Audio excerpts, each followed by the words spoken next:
और आप कल से हमारे साथी के रूप में समाचार वाचन करने के लिए आपको निमंत्रण दिया जाता है।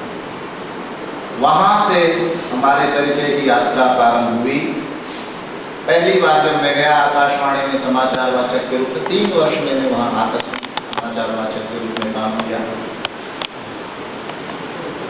तो इतने प्रेम से, क्योंकि श्रीमती पर पूरा परिचय नहीं दे पाए, मैं थोड़ा सा उनके बारे में बोलना चाहता हूँ। और वहाँ उस समय विजयश्री जी थी और श्री विश्वनाथ जी थे। मैं था और भी 1-2 कैजुअल थे, लेकिन चूंकि मैं प्रथम आया था तो मुझे अधिक अवसर दिया जाता था नियमों के अनुसार, इसलिए मैं अक्सर वहाँ बुलाया जाता था।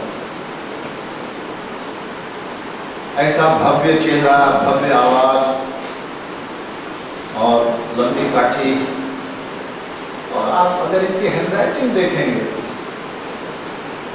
तो मन गदगद हो जाए।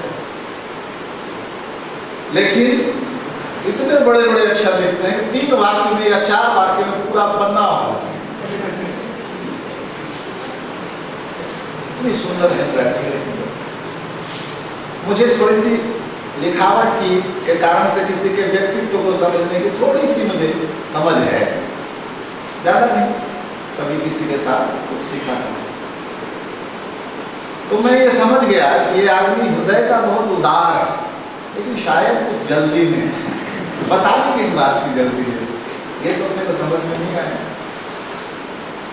कुछ समय बाद मैंने देखा कि उन्होंने अपनी पत्रिका निकाली, बहुत ज्यादा समय नहीं हुआ था, मेरे 3-4 महीने हुए थे, इन्होंने पत्रिका निकाली और बड़े मनोयोग से 5-6 महीनों को शायद उसको चलाया।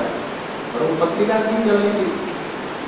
विश्वनाथ जी ने ज्योतिषी गणना करके भी बता दिया था कि ये तो बहुत लंबे समय तक चलेगी, और बाद में मुझे कहा कि गुरु जी क्या करें, बलदेव अपना मित्र है इसलिए कहना पड़ा पत्रिका बहुत चलेगी। गणना में तो नहीं लग रहा है कि पत्रिका बहुत चलेगी। लेकिन वहीं पर बलदेवानंद जी कोई मंत्री आने वाले थे, वो लाइन बोली थी जो मुझे याद है, शो मस्ट गो ऑन। अपने प्रयास करते रहने चाहिए, सफल होना। दूसरा बताता हूं, नेपाल के एक मंत्री थे पद्म रत्न कुलाधर, उन्होंने संस्कृत के विरोध में कुछ बोल दिया। हम लोग कोई 100-125 के लगभग लोग इकट्ठे हुए नेपाल दूतावास पर, और बड़ा अद्भुत दृश्य बन गया। मैंने ये जाना संस्कृत के लिए इतना प्रेम, इतनी प्रेरणा, और नारे लग रहे हैं सब संस्कृत में, जयतु संस्कृतम जयतु भारतम जयतु संस्कृति, ये नारे लग रहे। और हम अंदर जाने का प्रयास करने लगे, पुलिस आ गई, अंदर तो मैं जाने नहीं देंगे आपको।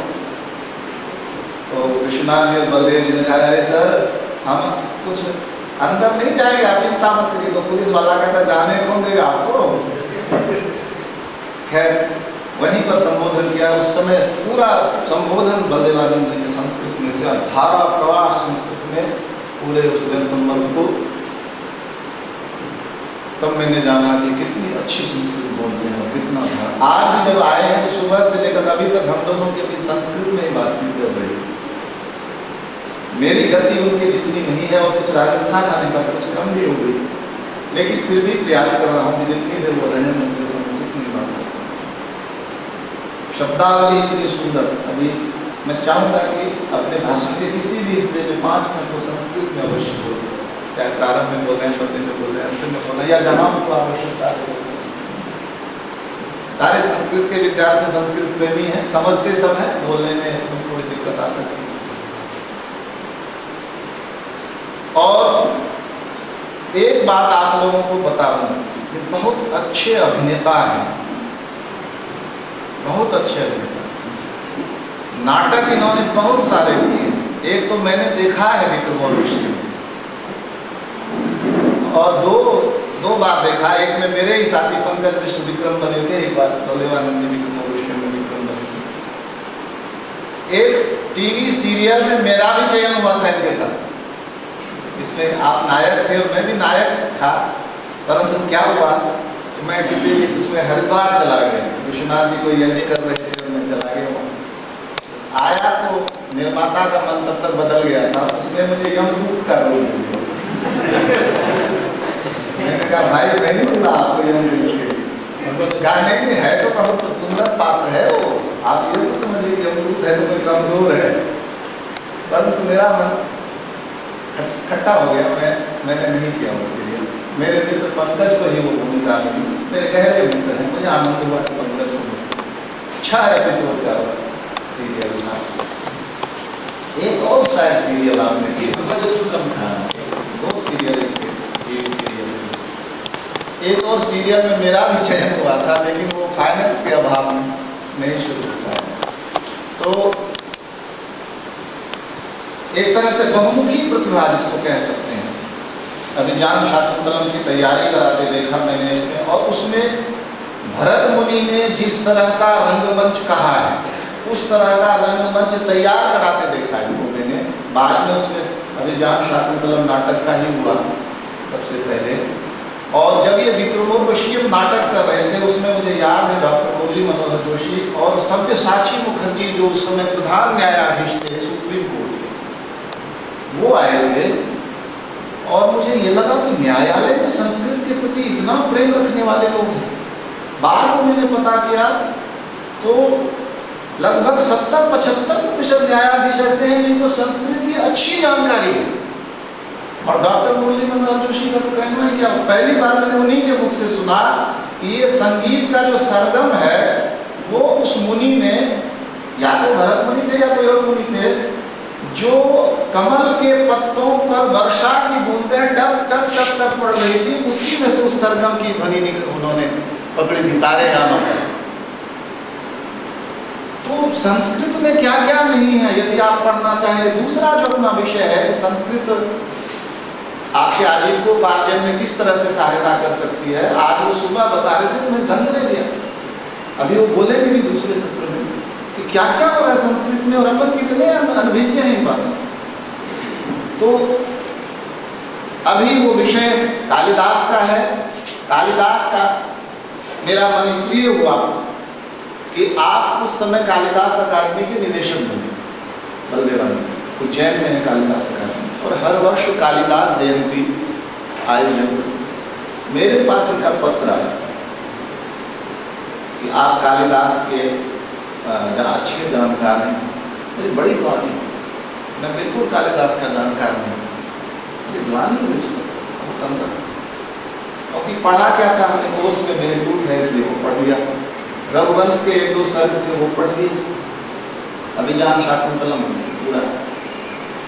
फिर मुझे जीत हुई और अब मैं ये कह सकता हूँ मैंने 7 ग्रंथ कालिदास के पूरा पारायण कर लिया मैंने, सिर्फ इसलिए कि अब वो ये लिखेगा आप कालिदास के जानकार हैं तो मेरे अंदर ग्लानि न हो। फिर भी कालिदास को समझना और जानना इतना सरल काम नहीं। मैं बीच बीच में बताता रहूंगा कि कैसे चौंकाया मुझे कालिदास ने, और मेरे मन में हुआ, मैंने इनको फोन किया कि आप कालिदास पर कुछ बोलें। 1 वर्ष पूर्व उन्होंने कहा कालिदास और आधुनिक भारत विषय ठीक रहेगा। मैं एकदम और चौंका, कालिदास और आधुनिक भारत। मैंने कहा इससे बढ़िया विषय तो हो ही नहीं। आप आए, 1 वर्ष संयोग से इनके पुत्र का बहुत जबरदस्त दुर्घटना में हो गया, काफ़ी समय इनका उसमें चला गया। तो कम से कम 5 या 6 बार ये कार्यक्रम स्थगित हुआ। आज मुझे बड़ा आनंद है कि आज वो हमारे मध्य हैं और कालिदास को बोलेंगे। विक्रमजीत जी, बिरबल जी का परिचय बार बार देना, या रंजन साहब के बारे में मैं थोड़ा सा बता दूँ। आप विद्युत विभाग में XEN अधिशास्त्री अभियंता है और बिहार के हैं, और इस नाते से मेरे प्रति और मेरा इनके प्रति एक कहते हैं ना कि स्वाभाविक हो जाओ, जैसे आप अमेरिका चले जाते हैं तो 2 भारतीयों के बीच में हो जाता है, इसी तरह से। तो मैं काम लेकर कम से कम 1 महीने से भटक रहा था बिजली विभाग। फिर मैंने कहा कि अब कुछ नहीं, मैं रंजन साहब को जाकर, और उन्होंने बुलाया उसको, जो भी नाम लेना चाहिए अधिकारी को, और कहा आज की तारीख में इनका काम होना चाहिए। और उस तारीख में ठीक अगले दिन मेरा कार्य संपन्न हो गया। तो मेरे मन में ये आया कि जो मेरे प्रति इतना भ्रातृभाव रख सकता है, मैं उसको छोटा सा सम्मान बुलाकर उस व्यक्ति को यहाँ मंच पर बिठाकर दे दूं, तो ये मेरी कृतज्ञता का एक तरह से ज्ञापन समझ लीजिए। मैंने इनको पूछा तो उन्होंने कहा कि कालिदास के बारे में मैं क्या बोलूं। मैंने कहा आपने नाम तो सुना होगा, खूब अच्छी तरह से सुना है, पर मैं ज़्यादा नहीं जानता। मैंने कोई नहीं, आप आइए, आप जानेंगे। और मेरा प्रयास रहता है, आप सब इसके गवाह हैं जो मेरे इसमें नियमित आते हैं, तो मैं हमेशा सदैव दूसरे विभाग से, आयकर से बुलाया, वन विभाग से बुलाया, प्रयास करता हूँ दूसरे विभाग से एक व्यक्ति, दो व्यक्ति जरूर आके बैठेंगे संस्कृत में क्या चल रहा है और क्या है। खाली वेद में ऐसा है, कालिदास ऐसे, खाली ये सुनने और इसकी समझ भी बननी चाहिए। और इसी प्रयास के अंतर्गत PS नेगी साहब मुझे बार बार कहते हैं, मुझे बुलाते हो संख्या बढ़ाने के लिए। मैं कहता हूँ 2 लाइन तो याद रहेगी आपको कि कालिदास का क्या है। तो लेकिन हर एक कार्यक्रम में आते हैं आप, उसमें TT कॉलेज में व्याख्याता है। तो मैं अब अधिक समय नहीं देता हुआ सीधे श्रीमान बलदेवानंद जी सागर से निवेदन करता हूँ कि आप आएँ।